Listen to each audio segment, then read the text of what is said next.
Oh man, guys, do we have a treat in store for today? Today, we get to take an in-depth look at a campaign that I have been hyping up for since before the release of the DCS F-4E Phantom II, Reflected's Red Flag 81-2 campaign, the pinnacle of Cold War nostalgia and the pinnacle of the evolution of DCS World campaigns.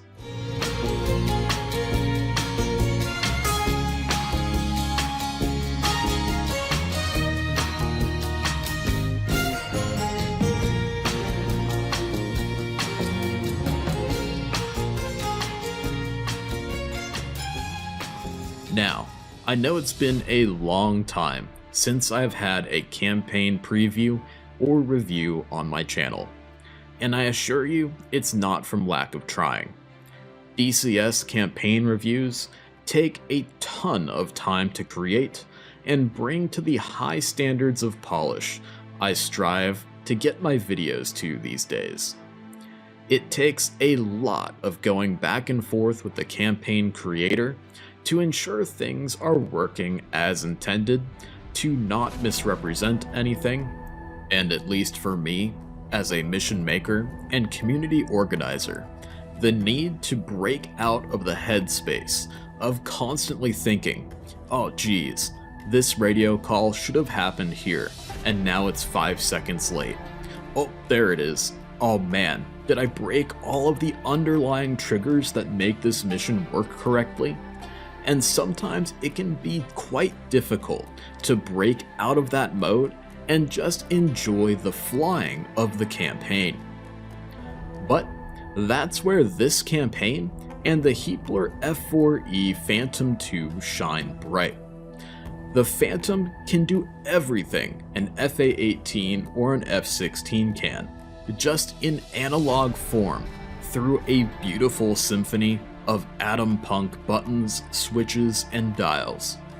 The cockpit of the F-4E is so busy, all of the extraneous worries of flying the campaign melt away, and it's just me and the mission, and that felt really awesome. So I wanted to extend a heartfelt apology to both Reflected and Baltic Dragon. I know you guys keep sending me campaigns, and I keep coming back with no videos to help you guys out. But I can assure you it's not from lack of interest or love of your products, but rather a lack of time and energy in between airline trips and all of life's demands. Also, please keep in mind, everything you're about to see is a work in progress and is subject to change. Not to mention, my flying was a bit off as I was fighting my Verpal stick base, so I may have to do some rocket surgery on it soon. So, without further ado, welcome to Nellis Air Force Base and Red Flag 81-2. It's the height of the Cold War, and the Vietnam experience is still freshly seared into the minds of the United States Air Force. Red Flag is the consequence and result of the USAF's abysmal loss rate by all aircraft and mission types over Southeast Asia, and in particular, the 2.1 to 1 air-to-air loss ratio, which would have been far worse without the crash programs instituted here at Nellis and the Weapons School prior to Operations Linebacker 1 and 2. Of course, the Air Force, being the Air Force, looked at the statistics, and they found that pilots who survived their first 10 combat missions had a significantly higher probability of surviving their 100 mission tour of duty over North Vietnam, regardless of rank or seniority. Thus, Red Flag was created and first flown in 1975 to give pilots their first 10 combat missions in as realistic, complex, and safe combat environment as possible for peacetime training. Reflected's Red Flag 81-2 campaign was built to be an air-to-ground focused companion to his earlier MiG Killers campaign that recreated some of the earliest Top Gun classes of the late 1960s. Looking back through the history books and archives, Reflected chose to recreate Red Flag 81-2 that took place over late January and early February of 1981, at the very height of the Cold War, due to it being one of the best documented red flag exercises of the era, thanks to photographer Mike Svendsen, allowing Reflected to recreate every participant of the exercise, down to the paint jobs on their aircraft. From Canadian CF-116s to Connecticut ANG A-10As, and the brand new Big Air Force F-15A Eagles. By early 1981, the F-4E was still in the prime of her life, the backbone of NATO air strength in Europe, flying and fighting desperately to stem the tide of the Iraqi invasion over Iran, and had firmly established her dominance over the Arabs in the hands of the Israeli Air Force, and still being built in the factories of Mitsubishi. By this time, she had aged like a fine wine, no longer the premier air-to-air fighter after being eclipsed by the likes of the F-14, F-15, and F-16. She found new life as the USAF, NATO, and IAF's most flexible tactical bomber, a smaller, cheaper, and far more reliable F-111, while still fully capable of distributing MiG parts if needed. In Red Flag 81-2, you'll be utilizing nearly every single air-to-ground weapon in the F-4E's 1981 inventory, and still get to tangle with the F-5 Tigers of the 64th and 65th Aggressor Squadrons. The footage you're seeing in today's review and preview is taken from the first 3 missions of the campaign, the local area familiarization flight, along with the first 2 full-up war scenarios, in which we are attempting to degrade Redland's integrated air defense network. We get to see the IAD's rollback effort from the perspective of both the SEAD side firing AGM-45 strikes, and the DIAD strike side, dropping devastatingly effective CBU-52 cluster munitions. When looking at the ATO, or Air Tasking Order, for Red Flag 81-2, you wouldn't be blamed for thinking this exercise is classically quaint by today's standards of multinational red flags, with dozens of jets from exotic and far-flung locales. But from the cockpit of your Phantom, screaming down the extraterrestrial highway at 550 knots at 300 feet AGL, trying your hardest to make a TOT while your Wizzo grabs an INS fix while keeping an eye out for the Smoky Sams, you'll be busy enough to not even care about the other jets in your package as you try your hardest to do your small part of the overall team effort.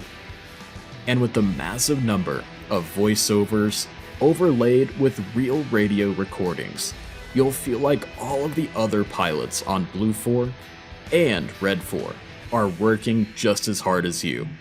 As pilots' voices get higher as stress levels go up, adrenaline starts pumping, and the G's start crushing.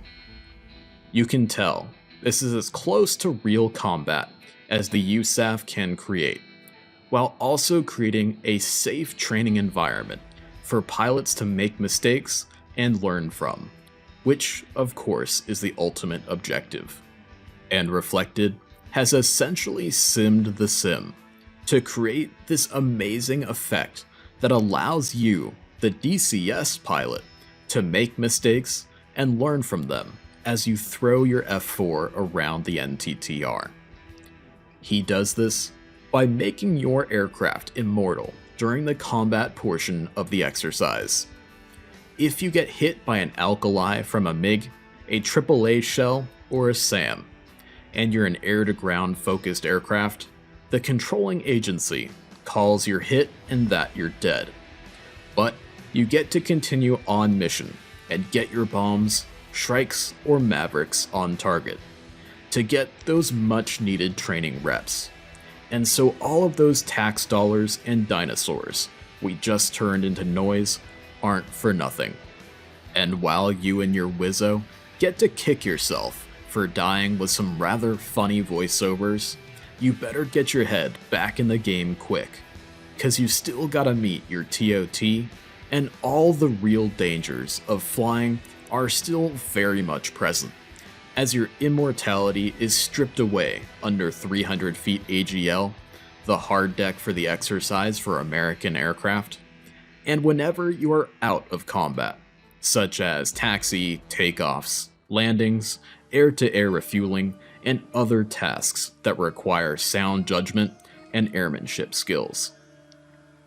After being a DCS multiplayer guy for so long, and basically being known for that at this point, I was so pleasantly surprised how immersed I was in the missions.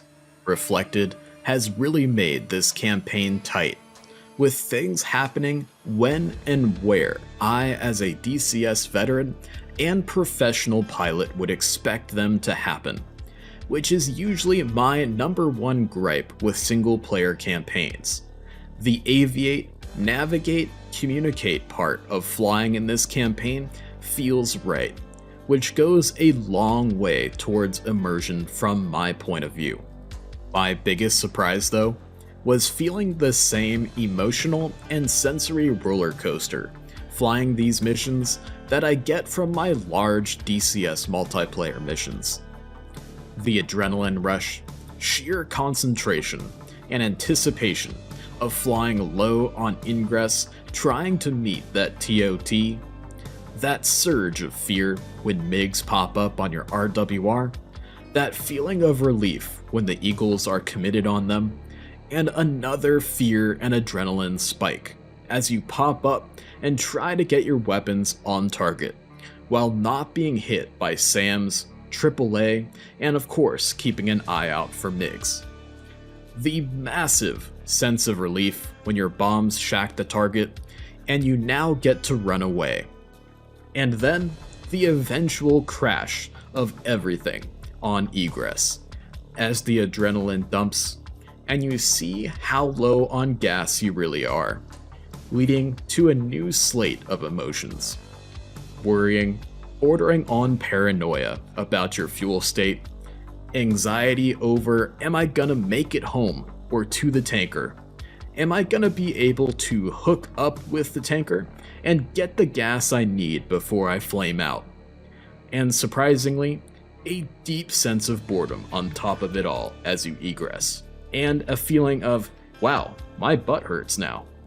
I have never been so deeply immersed in a DCS single-player campaign before, and I believe it's a combination of how locked down and tight Reflected has gotten his campaign creation style, and being sucked into the busy and at times overwhelming cockpit of the F-4E Phantom II, where being ahead of the jet is absolutely essential for mission success. Another highlight of this campaign, in my opinion, is replayability. As I stated earlier in this video, getting early access to campaigns usually entails some back and forth with the creator, ensuring things are working correctly as new DCS updates are rolled out, etc, etc. And as a result, I have played the first 3 missions of the campaign here about 3 times, and each time has had a different outcome for me combat-wise. And each of the times I've learned something from my mistakes, and even implemented some tricks of the trade from real F4 pilots used in combat and in red flag to keep them in the green and in front of the jet and in front of the strike package. These missions will definitely be a challenge to fly perfectly and get a 100% score. But there's no such thing as a perfect flight, and every pilot makes mistakes. And that's why we're here at Red Flag, to learn and get better, so we can fly good and not suck tomorrow. With all of these amazing positives aside, there are some downsides, of course, like any product out there. And I, of course, really have to keep in mind here that this is a single-player campaign. I can't just ask my Wizzo or a wingman over the radio, "Hey, am I having a brain fart here? Which delivery method do I use for the Shrike again? Is it direct or AGM-45 for today?" And while Heatblur makes up for this by giving us access to their amazing slate of manuals at our fingertips, which of course is one of the reasons why the F4 is such a masterpiece, it can be a little jarring as a multiplayer guy. One thing I would have liked to have seen from Reflected is maybe a little more story and 80s nostalgia over our intercom with my Wizzo or on the inter-flight frequency with our flight. In January of 1981, both Cher and Barry Manilow had concerts in Las Vegas. Or maybe our Wizzo could have said, "Hey dude, did you hear that new Van Halen album that just came out? I'll be dancing the night away back here." Or, "Man, we'll be running with the devil today." Or maybe even an, "Oh man, did you read that classified report in the intel shop about those crazy Iranian F-4 pilots air-to-air refueling at treetop level before they hit that Iraqi airbase called H3? And yes, I do know that the raid on H3 was in April of 1981, and we're here in January of 1981. But my point still stands, as there is fertile ground for so much Cold War and 80s nostalgia here that could have been injected into the campaign. Another issue is just the limitations of the DCS AI, which is not a reflection of Reflected. You see what I did there? It's definitely jarring and immersion breaking when flight leads whack their stick to the sidewall for a turn that really just requires standard rate or even half standard rate. Or you're trying to nurse your fuel and your flight lead says, "Okay, see ya, bye," and firewalls it to the tanker. But with all the improvements ED is making to the DCS core and the DCS AI logic, hopefully it's coming soon, and our flight leads won't act so crazy. In my headcanon, I was just chalking it up to Pappy, the grumpy old Vietnam F4 pilot trying to shake off the young kiddos off his wing. Now, obviously, this is not nearly as obvious when you are a flight lead and you're a lot busier in your cockpit, more heads down, but unfortunately some gaming of the game is still required for the best experience even as a flight lead. In the end though, Reflected has nailed it again, and completely blew my socks off with this campaign, and its products keep getting better and better from all three factors of the three-legged stool of aviation realism, immersion, and DCS playability. There have been a myriad of realistic Red Flag missions and campaigns created as paid modules and free downloads, and Reflected's Red Flag 81-2 is at the top of the heap from all perspectives of that three-legged stool. If you've been waiting to jump into the F-4E Phantom II until there's more single-player content available, now is the time, and I don't think you'll be disappointed in this campaign or the F4. And man, now I really want a remastered Nevada map and a reflected Iranian or Israeli Phantom campaign. Thanks for watching, guys. Please leave a like and a subscribe if the video helps you out here, and definitely enjoy this beautiful game. We'll see you in the next one.